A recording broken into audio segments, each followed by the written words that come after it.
right, we are back with another episode. We have a very, very special show tonight. I'm Kenny Woodfolk. I'm your host. But we have a very, very special panel tonight. One we've never had in the studio before, and I'm glad this person is here. But before we get started with our guests, let's introduce our main crew, our experts of political analysts. Hey, how you doing, man? Doing good, doing good. And Michelle? I'm doing great. How are you doing? I'm great. You know, Happy Sunday. every time I see you smile, it just makes me feel good. Aw, thank It you. just makes my day. It's It's so good being overcast here. outside, and I feel better. How do I make you feel? You make me feel like I need to work. So how about that? How about that? Well, get to work. So yeah, that's what I'm trying to do. So our guest tonight, she's a special guest. She just won a runoff early part of 2020 with another candidate, and she's actually the representative of District 100 in Texas. So I want to introduce Jasmine Crockett. How are you? I'm doing well. Thank you so much for having me. I'm looking forward to the conversation. And I just appreciate the fact that you guys even have this platform. You know, that feels good to hear that. It really does. So I'm going to turn it over to our panel of experts because I know they have a host of questions. Okay. They want to just go ahead and dive right in. All right. Well, thank you again for coming on. Of course, like you just mentioned, you won one runoff with the incumbent, Yes. brief incumbent. Yes. And you won by a slim margin of under 100 votes. Yes. How were you able to campaign? I mean, how did you get to this point campaigning? What was the struggles that you had as an outsider to win? Yeah, so the list of struggles may be longer than you have time for, to be perfectly honest. But, you know, most people don't realize how much money it takes to run a campaign. And so my opponent had close to $500,000. So Wow. that was kind of the first struggle. Mm-hmm. But for somebody like me, my background is that I was a business major at a Rhodes College. I run my own small business. My parents had small businesses. So I've always been very cognizant of money. And so while we had nowhere near $500,000, we were smarter about how we used our resources. And so there were, I think she spent well over $100,000 just sending out mail. And no amount of mail could compare to the relationships that I was establishing as I was out there. My seniors that would call me and say, hey, it's time to go vote. Are you coming to get me? That wanted to go and tell their little neighbors, like, we got to go vote for Jasmine. And so we were really good at building relationships, number one. Mm-hmm. Number two, as a civil rights lawyer, when everything happened with George Floyd over the summer, it gave people a preview of the difference in leadership that they would see in my administration versus my predecessor's administration. Mm-hmm. My predecessor was absent. But this is a majority minority district. It's 40% black, 40% Hispanic, and 20% white. And so if you're not going to speak out against these injustices and lead in a time like this, then, you know, when are you going to, right? Mm-hmm. And who's going to? Because we don't expect a representative, say, out of Plano to be the one, right? Mm-hmm. And so knowing that we need to change the trajectory of the legislation that is coming out of the state of Texas as relates to no-knock warrants and just policing overall, to have someone who is absent and then to have someone who's like in the middle of it, I think that definitely made some people say, well, wait a minute, maybe we do need to kind of give this other one a look. And just in general, just the level of understanding that I have of the issues specifically as they relate to my district. So my district is South Dallas proper, and it goes all the way east to the beginning of Mesquite, but I get portions of Pleasant Grove. I get portions of West Dallas. And so I think that people really started to feel like she gets kind of what our issues are. Mm-hmm. Yeah. There was something about you talking about the area that you represent.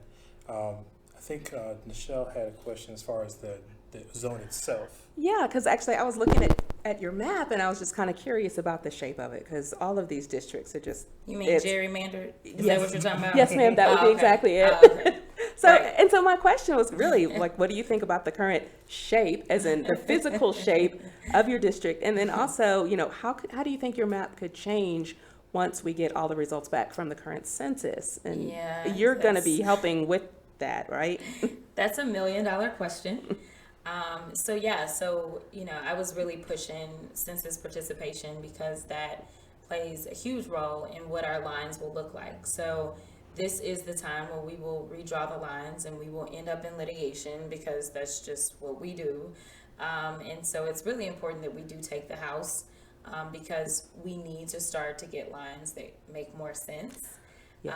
That is for sure. I have some ideas about how I want my district to look. I've actually had conversations with people that are what we call neighbors. So like my neighboring reps about kind of, things that I think should not be a part of my district, things that I think that should be a part of my district. So we've actually already started having those conversations. The interesting part that I had not considered is that we are looking at potentially picking up a new seat in the House on the state level because Dallas has grown that much. Wow. So what's happened is in our more rural areas, people are leaving those areas. So what's going to happen is, say, somewhere in East Texas, for instance, I'm just throwing it out there. Right now, a rep in East Texas may have 3 counties. They now may be expanded to, say, 4 counties. But in all estimations, so long as our numbers came in like we needed to, Dallas is going to have a new rep seat created. Wow. On the state level. Depending on where that goes, in my mind, when I think about the growth, I think of the southern portion of Dallas County.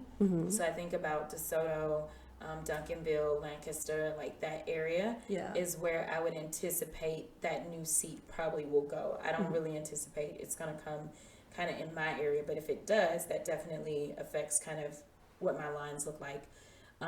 But most of the time they let members kind of have some say so and say, this is kind of what I think I should look like. And so if you can have a reasonable conversation with your neighbors, then it's easier to kind of carve out what makes sense. For me, I think it would make more sense if I end up with Deep Ellum for sure. Deep Ellum's personality plus just kind of fitting works a little better instead of me getting all this White Rock Lake area that's up far northeast. It just it's such a diverse group of neighborhoods, it looks like. Yes. Yeah. Yes. It's very rich in the White Rock area, and it's not so rich when we get around Fair Park. So So it's more like bread and butter opposed to like a war zone or no, it's tough. And honestly, for me, I'm thinking about the personality of the areas and kind of what they would probably like to see in their representative. And I think that my personality definitely fits even portions of Uptown and things like that, probably a little bit better than who is now appointed to represent those areas.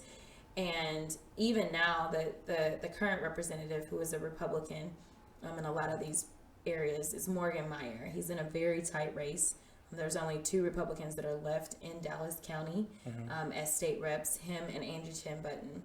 And but he gets like Highland Park, right? Yeah. So like it's Highland Park and Deep Ellum are not necessarily that, like what a they're mix. it's kind of all over the place. And he gets portions.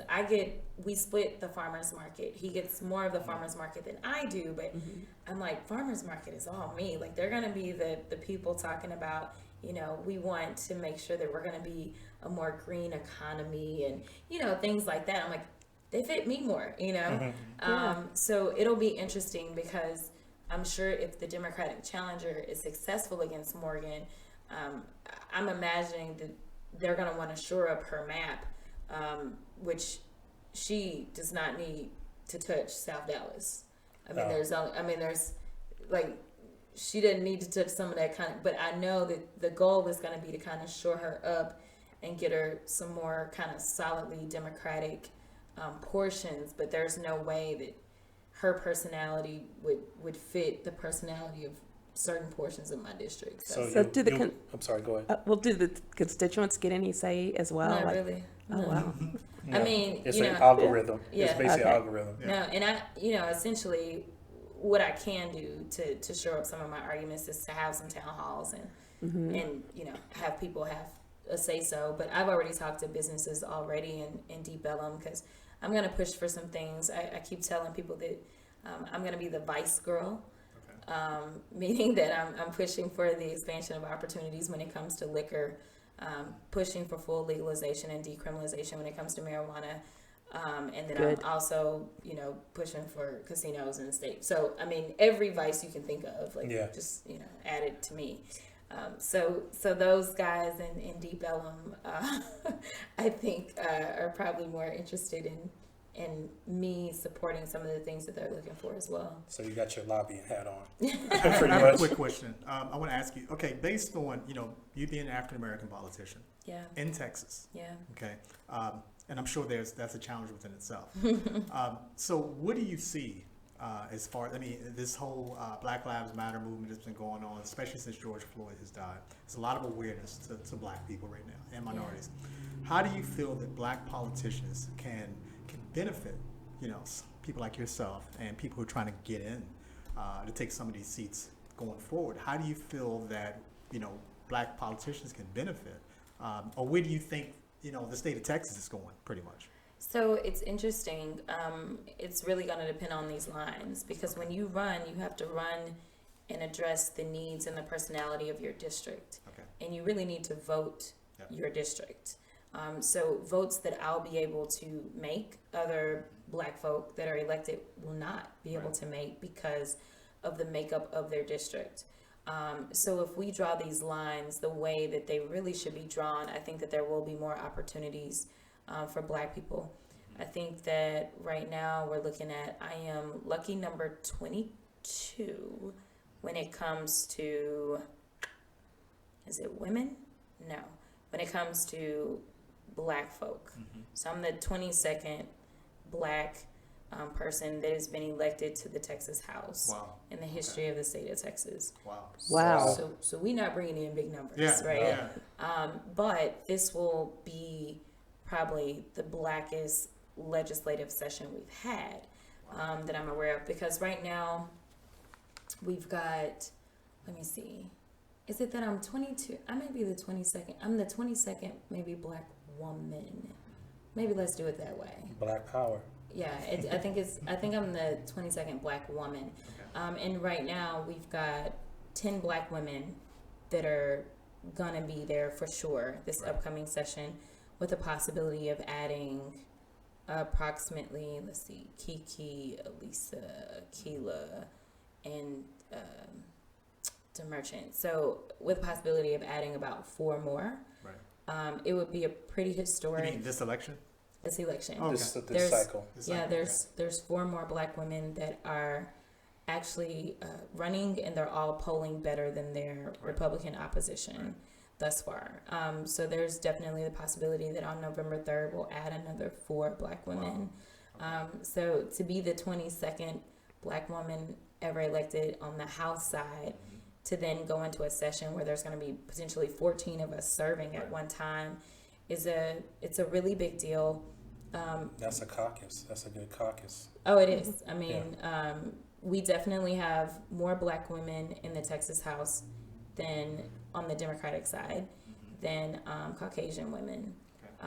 Hispanic women lead right now. So so when it comes to the Democratic side, we've got more Hispanic women than black women. I want to say the Hispanic women may be about 15 or 16 in the House. And then we've got 10 black women. And I want to say there may be 6 white women right now in the Texas House on the Democratic side. You're not going to find very many women, regardless, on the Republican side of any color. All right. So you already seemed like you already addressed it. The fact that you're going to be serving, you're probably going to automatically, by default, serve the needs of the people who didn't vote for you. So that's taken care of on the way. Yes. You can swing them. Yeah. Flip them. So while you're at the House, what is a good expectation your constituents can expect from you being down there? Yeah, so what most people don't realize is, specifically for my seat, I took over the seat that was held by the mayor of Dallas. And the mayor served for approximately a decade and never passed a piece of legislation that he authored. His predecessor only passed 2 pieces of legislation that she authored. So in 20 years, my district, I don't really think has really been getting the business, so to speak.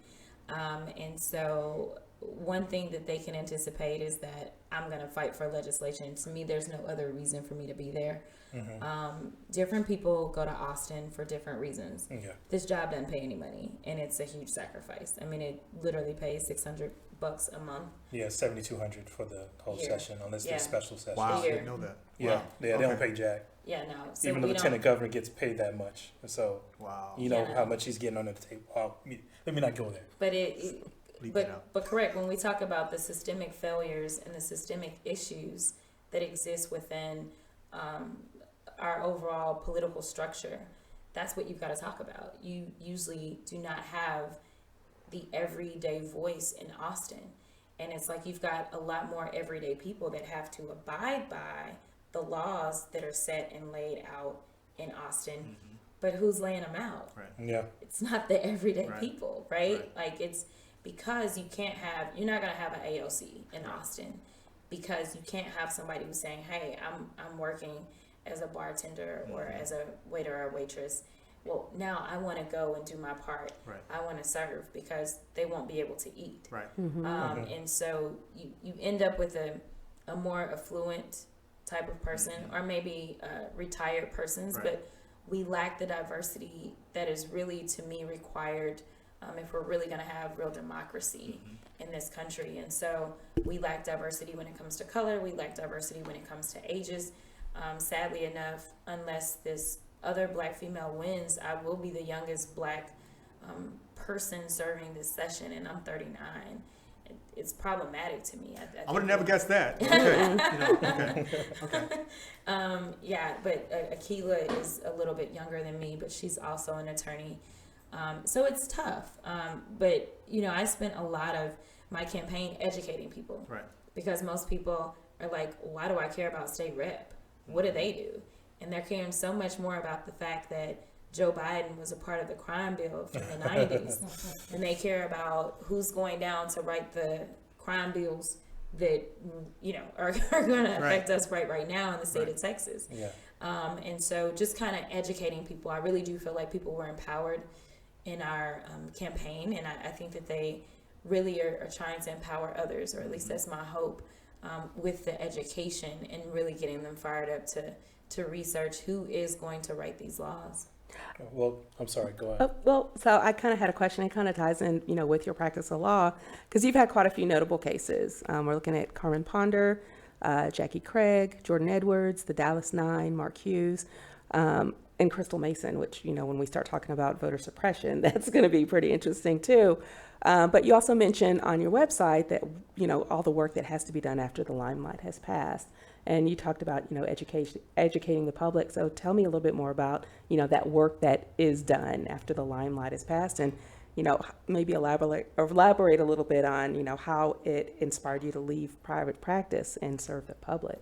Yeah, so what's very interesting is that right now civil rights is kind of defined by who do I see on TV, which my former law partner, Lee Merritt, is probably on TV more than anybody else when it comes to these cases, somewhere between him and Ben Crump. But that's such a microcosm of the work. Civil rights law is by far the most difficult and the most emotionally draining area of law that I've ever practiced. The laws are not written to really give us a real opportunity at success. Sometimes we'll see something like, oh, well, Breonna Taylor's family got $12 million, and that was in like 6 months. Right. People need to know that's not real. Right. That's not something that happens on average. Right. You don't have every case get the publicity that Breonna Taylor's case gets. It doesn't mean that there aren't other people that have died in a very similar way. And so public pressure has helped to speed up the process in some of these cases. That by far is a record. I don't personally know of anybody else getting a settlement that fast.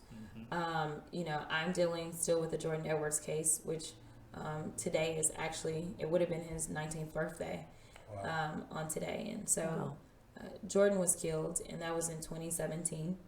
And the first officer to be convicted on duty in almost 50 years of murder, Roy Oliver, was convicted for his death. He was given more time than any other officer has ever gotten in Dallas County, which sadly enough was 15 years.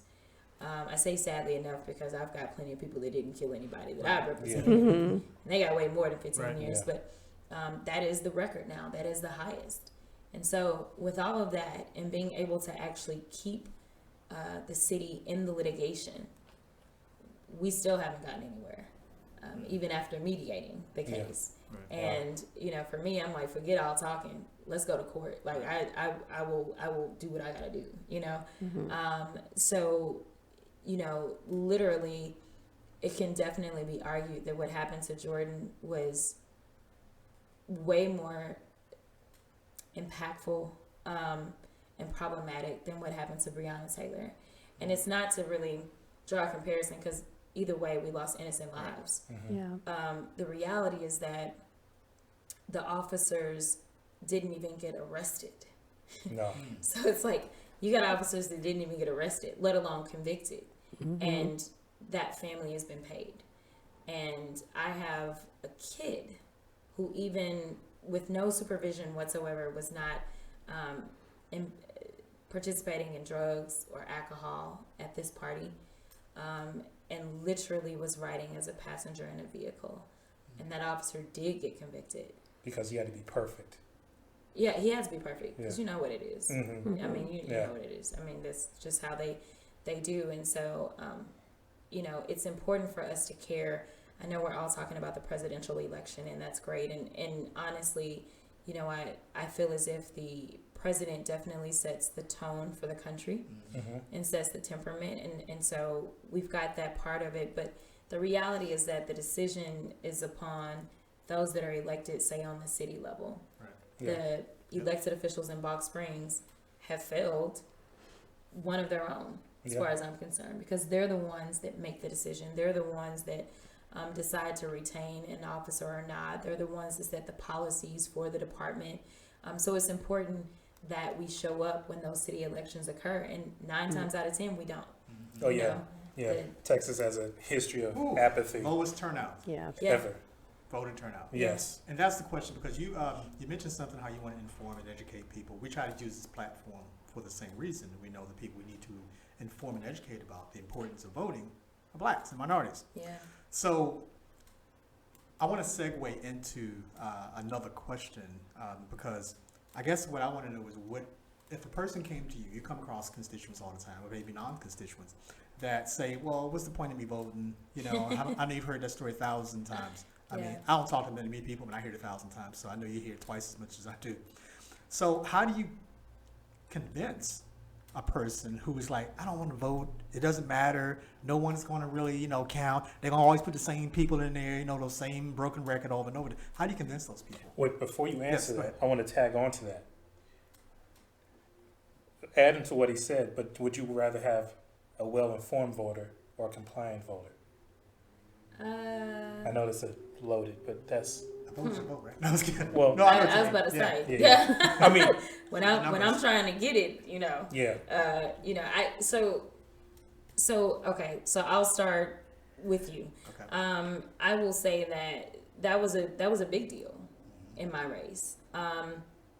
And most of the time what we do is we beat people up. We tell them, oh, people died, Right. so you should care, Right. you know, and honestly, those images are what drive me and say, hey, I wouldn't even be able to run for office, Right. but for those that died. And so I owe a debt that I'll never really fully be able to repay. Right. That's what drives me, but that's not what drives everybody. Right. Most people, they care about them and themselves alone, maybe their family too, right?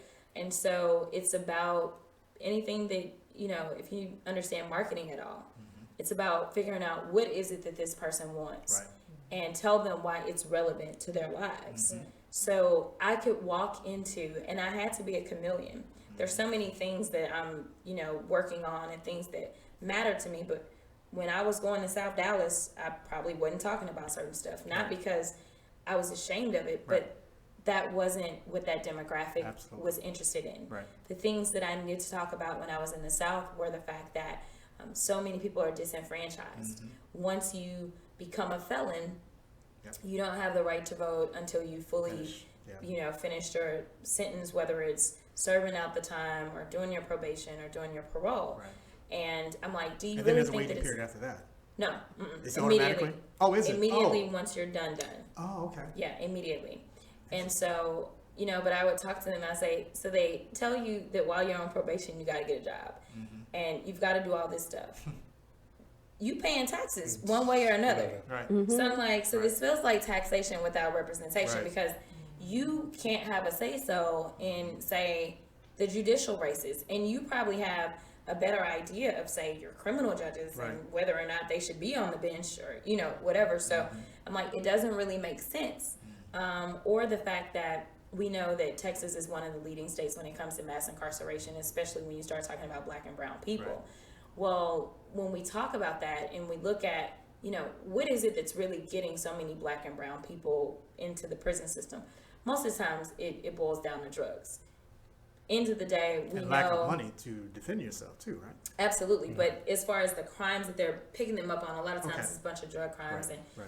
And so when we do a deeper analysis, those are what we consider to be discretionary crimes. And so that means that an officer has the discretion Right. to say, hey, I'm going to let you go or not. Well, they're letting those people go that aren't Black and brown a lot more often than they're Right. letting Black and brown folk go. And Right. so, but looking at all this, and so I'm saying things like, I want to legalize marijuana.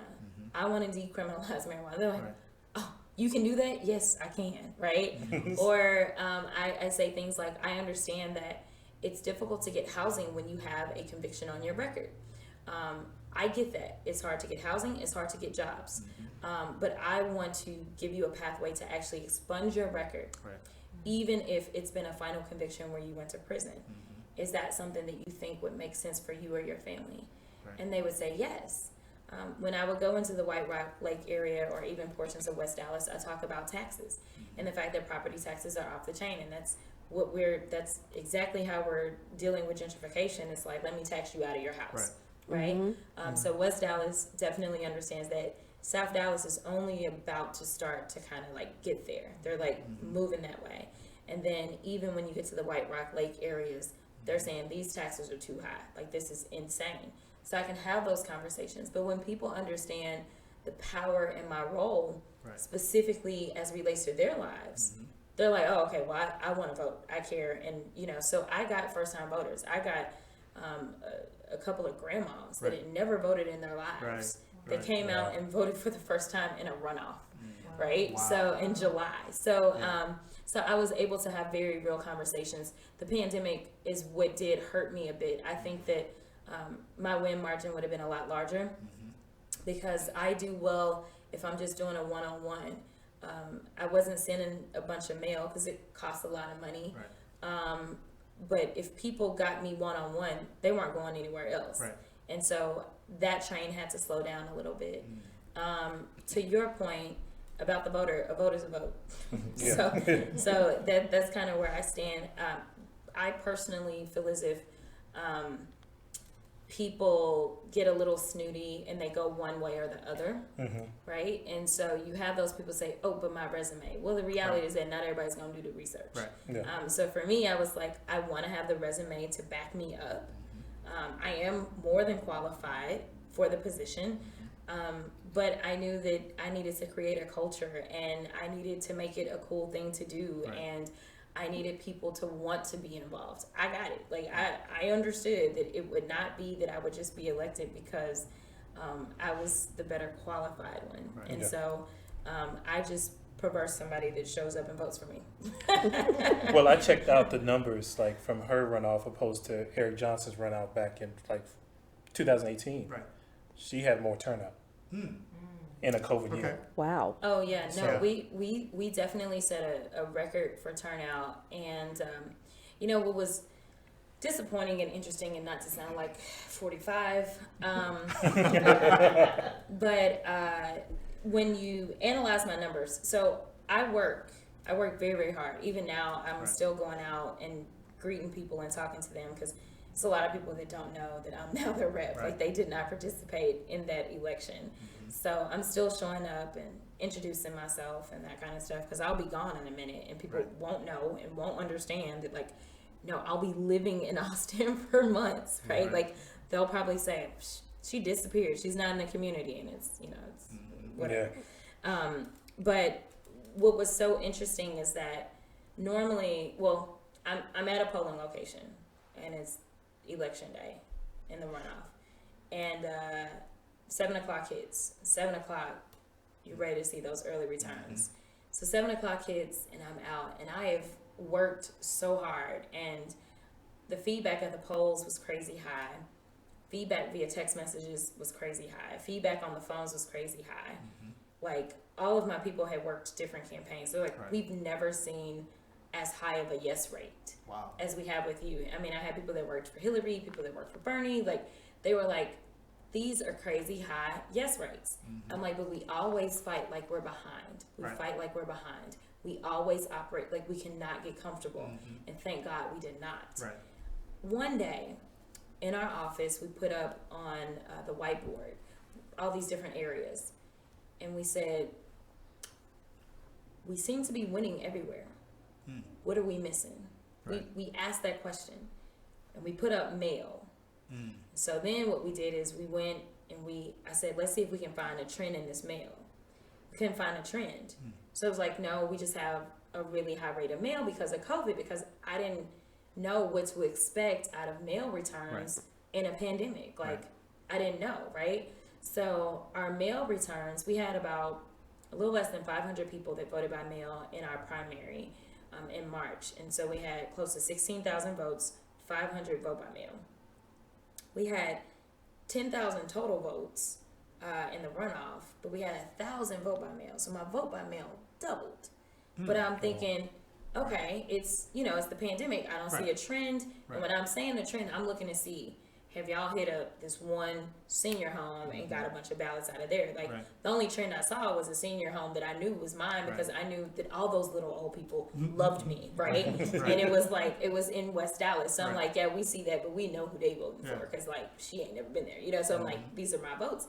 So I was like, okay, well, we're good to go. So at 7 o'clock, I pull out my phone as I'm pulling up signs at this location, and we're down. And we're down 700 votes. Wow. And I mean, we're down a significant amount.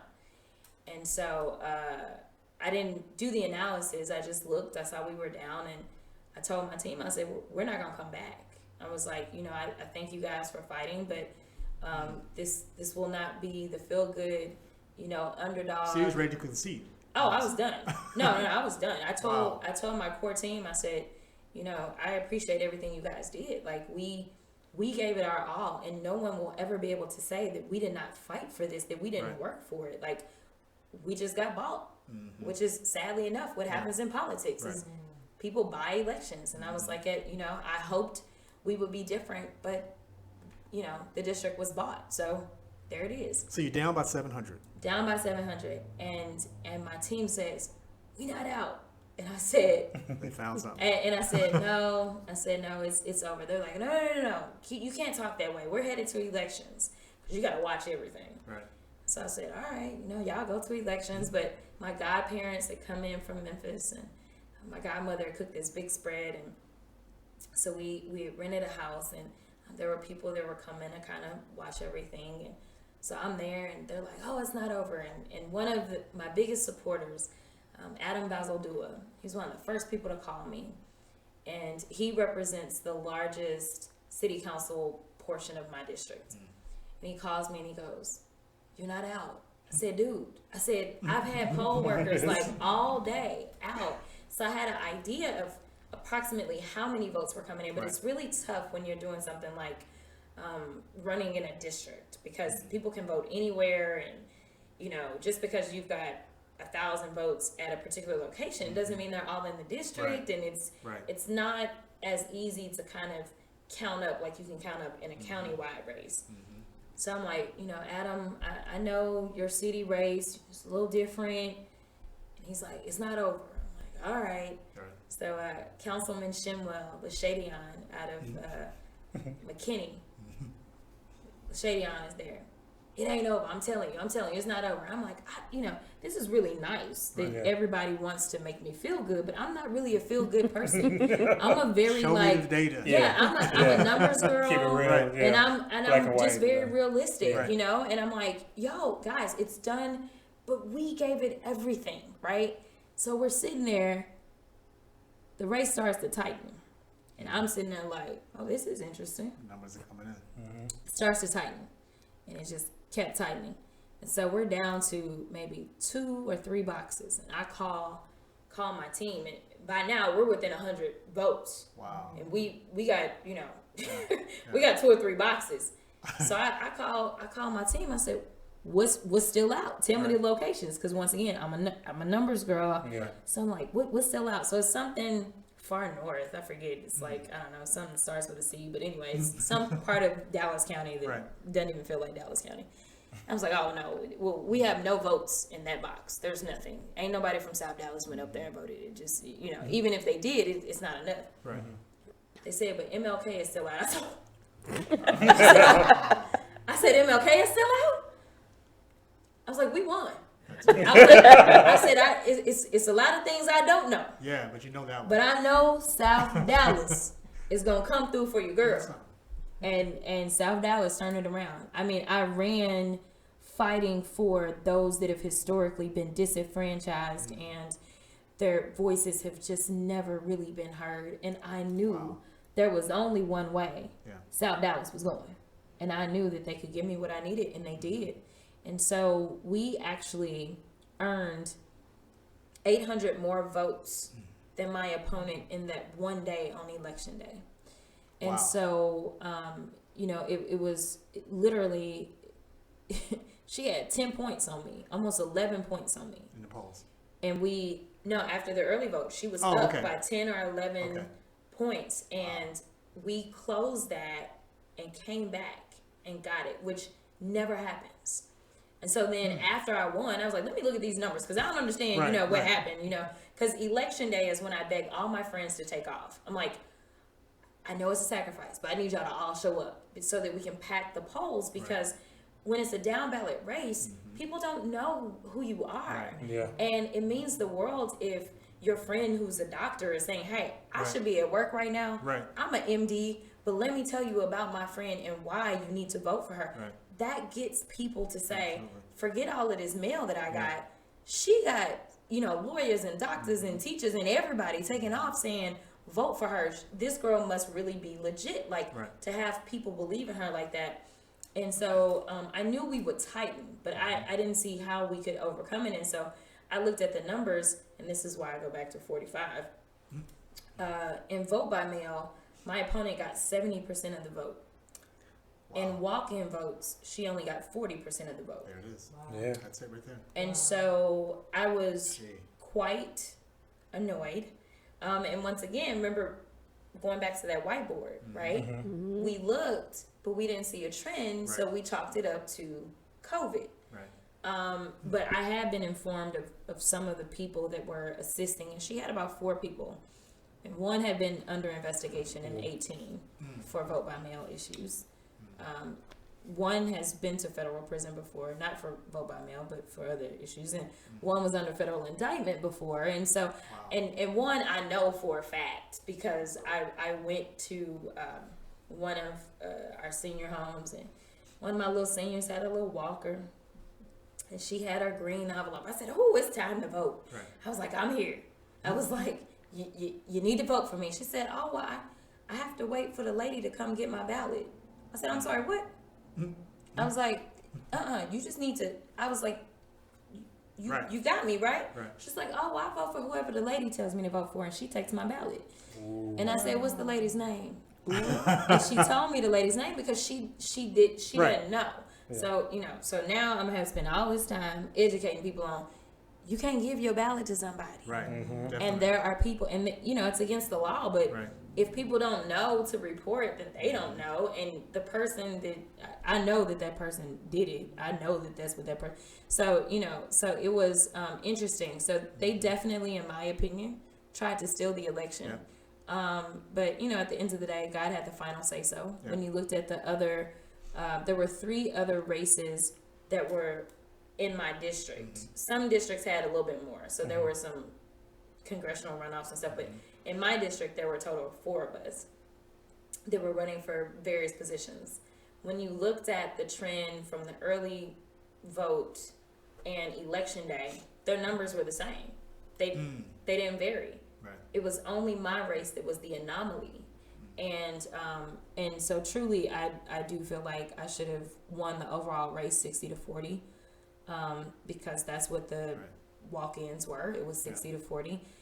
So I do have ideas about how to tighten up on our vote by mail.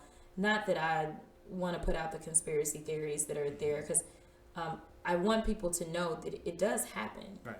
It's just that it is very difficult for it to happen on a scale to where it's going to shift what happens in like our presidential race. Right. But it is these smaller races Right. where it can really shift things around. And so I do want to make sure that it's a very safe, accessible, and trustworthy process. So I have some ideas on some legislation for that. Well, education matters. Oh, yeah. Yeah. In this Yeah. case.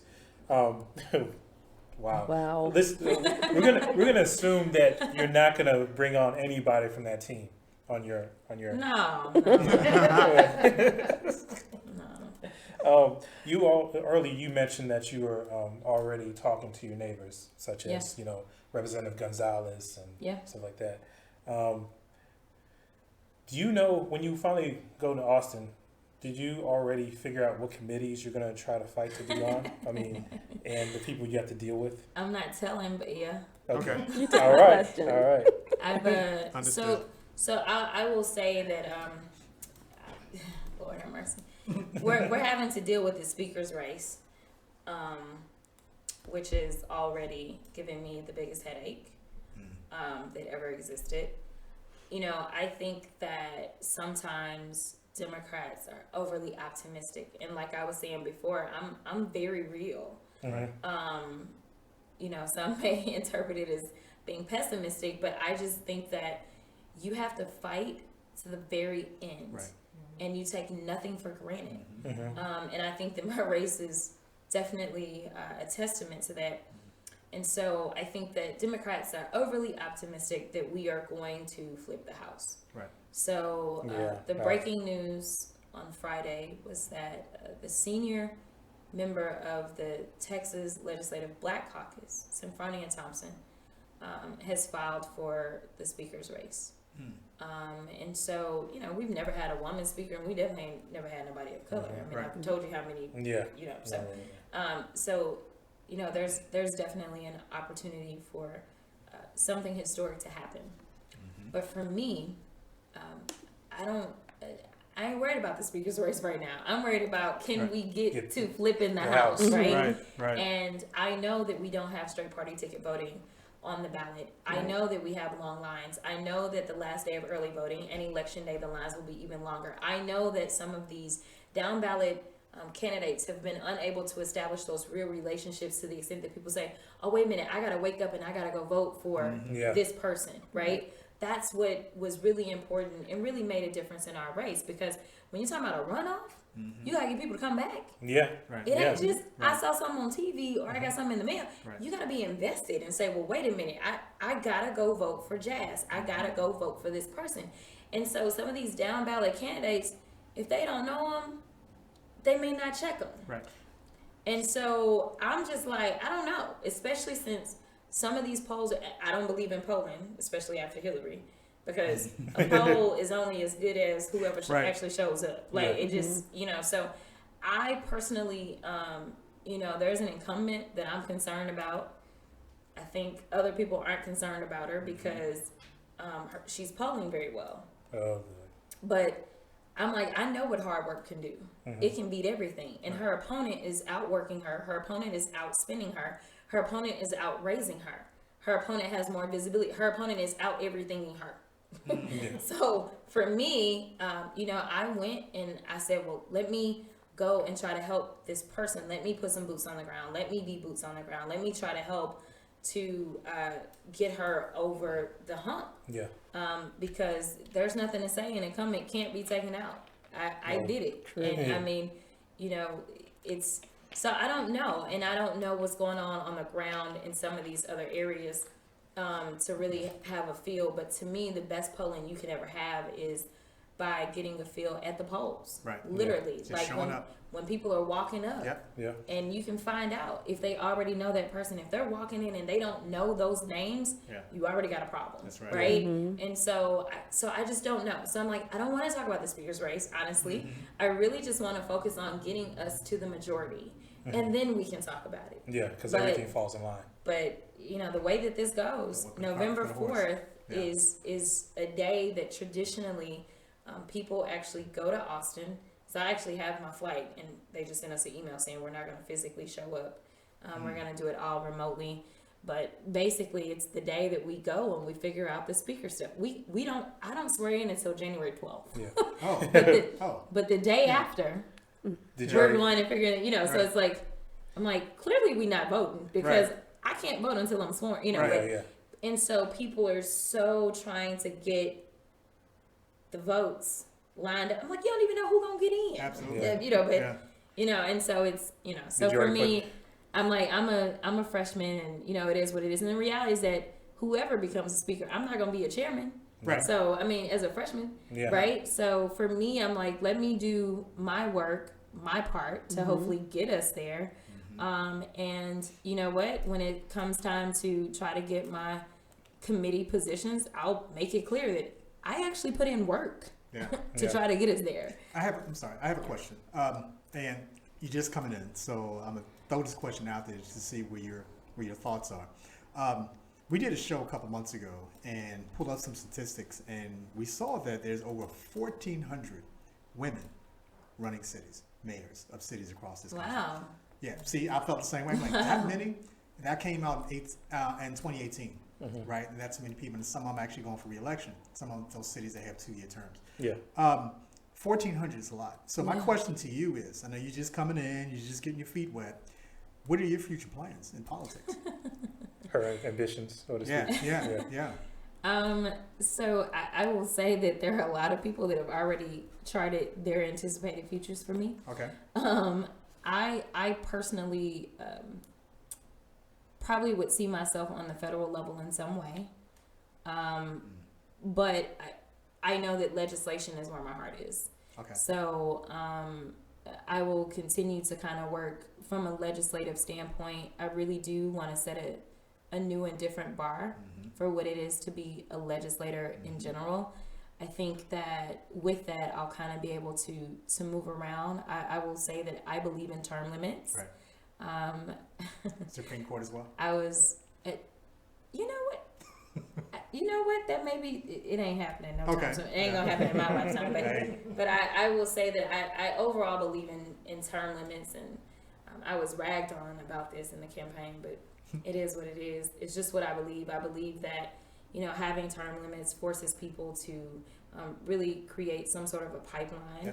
I think right now it discourages it, especially when you look at some of our black leaders.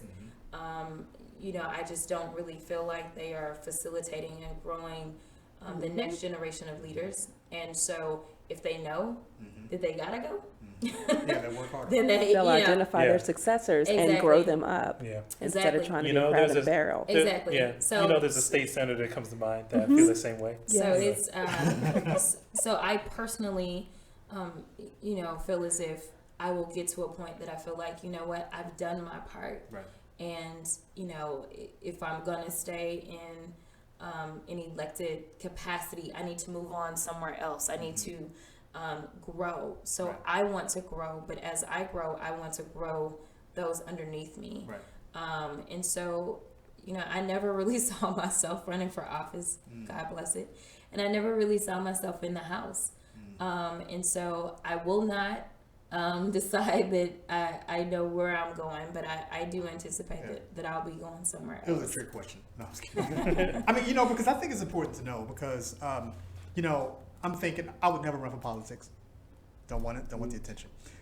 However, I'm thinking if I'm going to talk to someone like such as yourself, I want to know what are your future plans. Now, I guess my question to you now is, what is your agenda now that you're in here? What do you plan on doing? What type of changes do you foresee Yeah. coming out of your access? Yeah, so I definitely want to make sure that I bring about equity across the board. Okay. I think that that's something that's lacking in general. And when I say across the board, that means across color barriers, that means across sexual orientation barriers, all that kind of stuff. Recently, it came out that social workers are being given a pass to go ahead and discriminate Yeah. against folk. You know, like, let's stop that. So for me, I want to make sure that my legacy as it relates to the work that I do in the house is that I established laws and rules that make people feel as if, oh, we actually have a shot at this, even though, right? So like I was talking about, even if somebody has a record, I want to give them an opportunity to clean that record. I do want them to be able to kind of have a for real fresh start. And so that would bring about economic opportunities, that would bring about housing opportunities.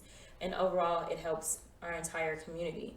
Right now, what I see is that we end up with politicians that say, oh, well, we're going to fix crime. And so if we fix crime, it fixes everything, without really understanding how everything kind of plays a role. Right. When we're talking about recidivism, when we're talking about job opportunities, you know, the bullet train is actually going to start in HD 100. Right. I'm like, so what we not going to do? Right. Yeah. It's coming to my district. Right. Yeah. Take all our good land. The highways. And then and then everybody wins, except for those Right. Who need that it. are right there in my district, Yeah. right? Like Yeah. we've seen that so often. And so I feel as if I want people to start believing that they will get real representation, right? Okay. Like, I don't need to be scared. People are scared because they're trying to take money because we're not getting paid, right? But for me, I'm like, I didn't run to get paid. Right. I ran to represent. Right. And so I've already started those conversations. Okay. I want to push for, you know, so many of these state contracts. We have a minority set aside in those state contracts, and that's a game as well. But you know, Right. I plan to go ahead and call Okay. people out on that one, Yeah. right? Because Oh, minority. I can see that's tough can- here in Texas. I mean, it seems like this is such an old boy network It where everyone is. picks people that they know, they've gone to church with, they've married in the past, whatever. It's such a tight. I mean, we all spent time in Washington D.C. area, so it's a different demographic. Yeah. And when I came here 12 years ago, I didn't realize how tight this old boy network worked, even when it comes to just getting a job. Oh yeah. So But- it's tough. But when you introduce more people to the game and you educate them Right. and they know Well, that yeah. you learned from those Right, people, right. then they have a better participation in the Right. game, and the game changes Right. because the old timers now have to answer to the new people. Yeah. Or they step out, Yeah, Right. so they got to yeah. be part of the game at all. Get out the way. So I have another question I haven't heard you bring up yet. I'm only asking this question because our engineer didn't ask it, so I'm asking on her behalf. She's been an educator for 10 plus years, more than a decade. So how do you view education Oh, God. in your district, and God. what type of things you would like to participate in bringing about change? And that's a whole different. Is that a whole different show? Another hour Jesus show? Christ. So I'll be honest. I never would have run for education. I just wouldn't have. I believe in education. Obviously, I've got a law degree. Right. But it takes a lot of sacrifice. It takes a lot of everything. I would not have run for education. Education is going to be at the forefront of this legislative cycle and this legislative agenda for me.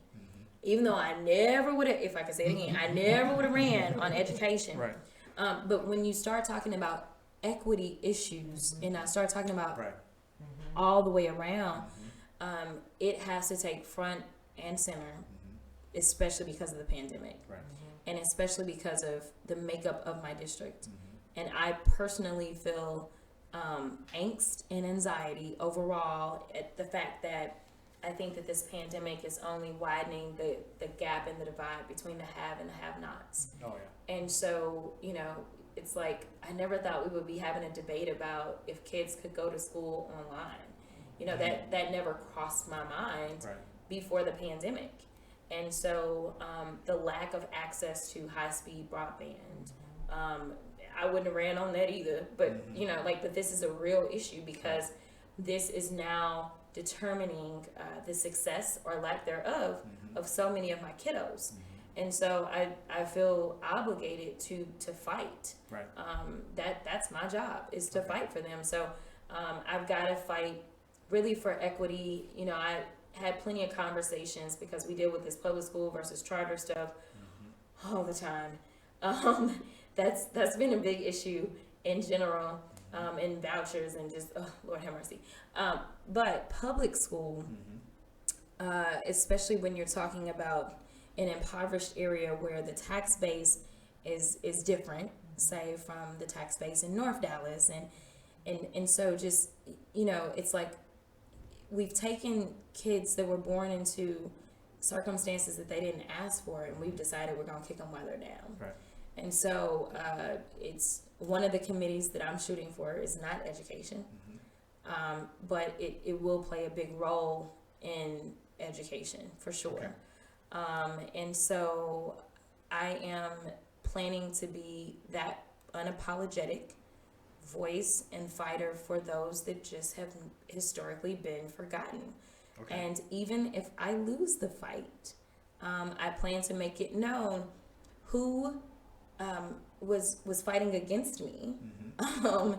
And I plan to make it known that I did put up the fight for the people. I do think that because of the way that this state is changing, even Republicans are now trying to be the champions of public education, which is real. It's so interesting. Voucher, give them a voucher. Send them. No, they're all for public education Are and they? full funding Really? now. Oh, okay. Now. Okay. Now, because Okay. everything's tightening up, right? Gotcha. Yeah. Gotcha. And so, you know, the better we do with even if we don't take the House, us tightening is going to change the conversation on education and get a lot more of our public schools. Right. But it's a tough budget cycle that I'm heading in. It's an impossible budget cycle that I'm heading into. And so education has been one of those areas that they've been saying we need more. Right.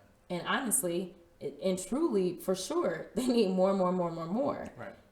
I don't know where I'm gonna get it from. Yeah. Well, the So- reason I asked that question is because, you know, I mean, of course, education is important. I mean, all of us in this room, you know, understand the impact of education. Even today, those of us who are not in school, Even she's working civic every day. education. Yeah, you know. Yeah. So my question is, do you have a plan to work with teachers and educators, like maybe having some town halls or something, or just bring them to your office to speak with those teachers and educators in your district to talk about what's necessary? You know, because I think it's so important. We talk to politicians. There are people who talk to politicians all the time. It's one of the questions I asked Elisa Simmons, even though she was focusing more on police reform. I said, what about education? She said, oh my God, you know, this is a crazy thing. I mean, Arlington is doing pretty well, you know, but she was actually saying that there are people who are moving into Arlington from other areas, and they're bringing some of the same mentality with it. So, but the reason they're bringing it in is because those things are happening everywhere else. I said, well, if they're bringing it in, maybe this, you know, maybe your district is going to become those type of people. She said, it's a possibility, but she said that no, we're going to sit down and we're going to have these conversations, and we're going to find and try to iron out the problems. So wherever necessary baggage you're bringing in with us, we're going to try to iron that out. You know, I said, okay, but they need it from you instead of from their bosses, because their boss is getting it from your people down in Austin. That's how this whole thing trickles up and trickles down. My other question is, I want to ask you about healthcare. Because I know, I'm sorry, I feel like a reporter now. Never done this before, but look, I'm curious about healthcare because that's on the agenda, and maybe in another 2 weeks, Obamacare may be shot down. And I know you said that MLK area, I'm sure there's a lot of lower income black people that are on that income. So what is your stance on that? Jesus. You really are. I said I'm easy sorry. questions. I'm sorry. I only agreed if we were doing easy I'm stuff, sorry. right? I can't. Oh my I gosh. can't rein Mute them my in. mic. I Just can't. mute my I mic. can't I'm rein them asking. in. So But- We can't mute his mic. Yes, we can. It's muted. So the expansion of Medicare is something that Texas is just Jesus. I mean, here's the deal. I keep saying that this is my Beyonce session. Okay. We're gonna turn lemons into lemonade. Okay. And so one of those lemons is the fact that we did not expand upon Medicare. I think that this really is my session. I think that this is when I get to use the leverage of the fact that we don't have money that we need. So we need to go ahead and take those federal funds. I think that we have leverage, even if we just weren't arguing about the budget standpoint, because we are in the midst of a pandemic. And so as they're worried about, is my KFC or my Popeyes gonna be safe?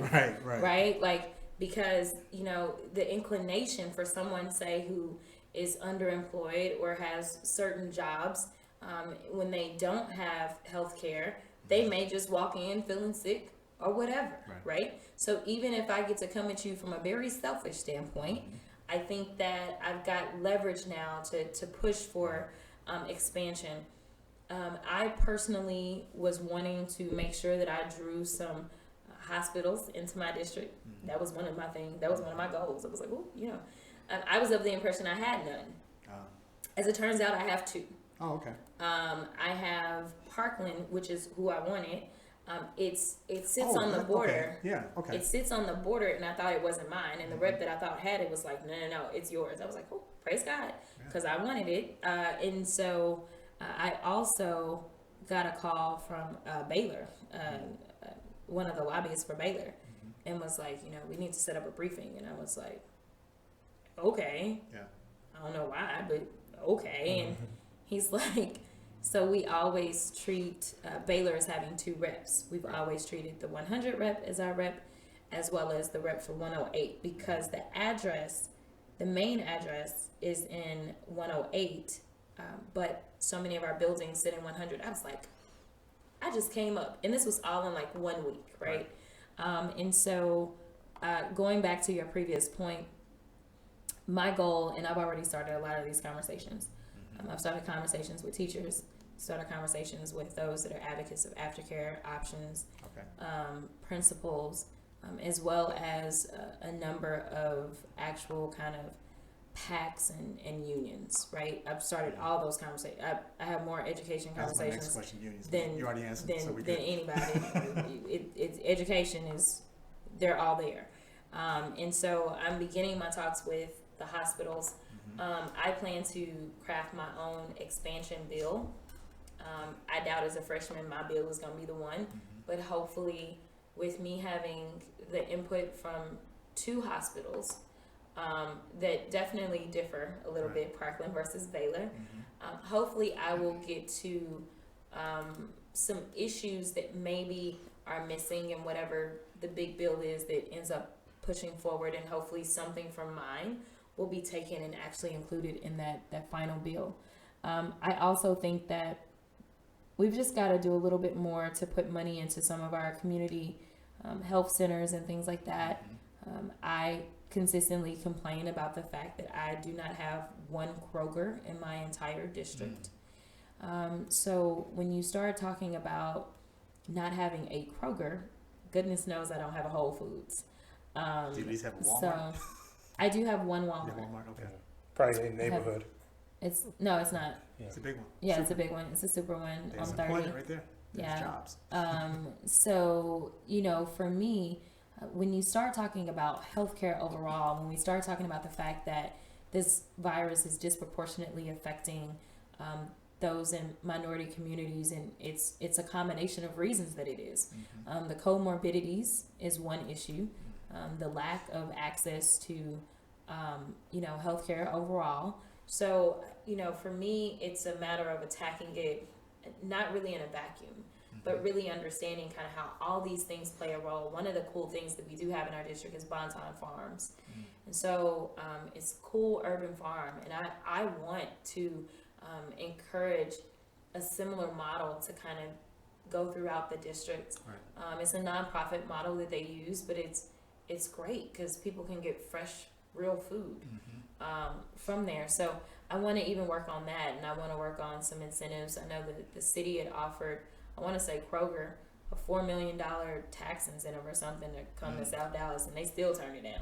Wow. So I'm trying to educate people on kind of some of the issues that we have and what businesses look for when they're trying to go into a district. I think the fact that the bullet train is coming and it's going to be right there starting in the district, I think that's gonna be helpful for sure. But really my business acumen with my just kind of overall advocacy nature, I think is really going to produce some good results for the district overall. But I've got a lot of work to do. But healthcare is one of those things that we're going to have to start attacking from multiple fronts, because I still don't know how quickly or how easily we are going to get people insured. And that's just one part of literally health care, right? Right. Is the insurance side of it. It boils down to, you know, do we even have access to real food? Yeah. Is there a lot of ER rooms down there? I don't know if you. Urgent care type things. Yeah. No, not really. Okay. Mm-mm. All right. So I have some in my district, but they're not South South Dallas. Dallas. I've heard, you know, on the presidential campaign, I heard some of the senators, Democratic senators, were saying that even if Comey and the courts knocked down the Affordable Care Act, that that Schumer and Pelosi and of course Biden plan on coming up with another one that's going to be better than the current one that's in place now. So some people shouldn't fear that, but that may not take place sometime, you know, maybe by the summer of 2021. I had a couple more things, but we ran out of time. I had, you know, you talked about Crime Star, now it's going to talk about employment and some other issues. Yeah, but So we're I'm not going gonna to go talk hard about like that. electoral college. We're supposed to talk about electoral You know? college, but unfortunately we ran out of time. Okay. So, but Jasmine, I really want to thank you for coming. This is a great honor to have you. Honestly, it really is. And Thank you for having came me. way from Dallas here to Pantego, little Pantego, just to inspire us with your magnificent words and wisdom. So, wish you luck in your new role. Thank you. And maybe we'll come down, all of us come down and have a drink in your Yeah. district or something, Yeah. and just say, "Hey, she's on our show." You know, we start promoting from down there, I guess. Did you guys have any closing remarks? Random Okay. question. Oh. When are you going to watch the returns come in? I don't know. I'm still trying to book a location. It's gonna be at a house though. We Yeah. usually just kinda We're all decide trying to it. figure it out too. So, Yeah, well, hopefully we'll I'm gonna drink be a in lot. front of Yeah. this room watching. We got Hopefully- a big TV up there. So Hopefully we'll be celebrating. So that's all I can Yeah. say. I got That's a my feeling. final I got a thought. feeling. or Other drowning than- our sorrows, one or the other. Yeah, no. We will be celebrating. I'm Try a- not to be an I'm a- optimistic Democrat. I'm I gonna think go. Yeah, I was just saying no. But Well- yeah, thanks for coming in. I mean, Yeah. I hope the viewers were educated, Oh yeah. and enlightened and encouraged, Absolutely. and hopefully we'll get more of the Black Caucus in this room We'd like to have you back. Yes. Yeah. If you're open to Absolutely. that, Anytime. you know. Absolutely. anytime we This is can do it. But anyway. Anytime. Okay. Anything, Michelle? You good? No Felt closing? like your life depends on it, right? Oh, Yeah. well, Yeah. Anything Yeah. you want to? I just want to say Thank vote, you. vote, vote, vote, vote, and every single vote counts. And you don't have to do a background check on somebody, but at least Google Yep. and do a little bit of research, Yep. and really make an educated vote. Vote Dallas.org was a good resource. Yeah. Yeah. Yeah, Yeah. yeah, and vote 411. Yes. Yes. 411. Yeah. 401. Yeah. .org. Yeah. Okay. Well, I want to thank our viewers for tuning in. I want to thank Jasmine for joining us. I want to thank our panelists of expert politicians over here. Well, they're the analysts. And we will be back next week. I'm going to say 7 o'clock. We'll be back at 4 p.m. every Sunday. We'll be back next week. We'll have more topics, more discussions, and let's have some fun with this thing. But definitely get out and vote. Early registration here in Texas ends, I think, the end of this week. No, early we registration, passed. is early It's voting. rolling. Early voting. voting ends Yeah. on the 30th. Yes. In the 30th this week. Okay, Yeah. so other than that, please get out and vote, and we'll see you guys on the 4th. Take care.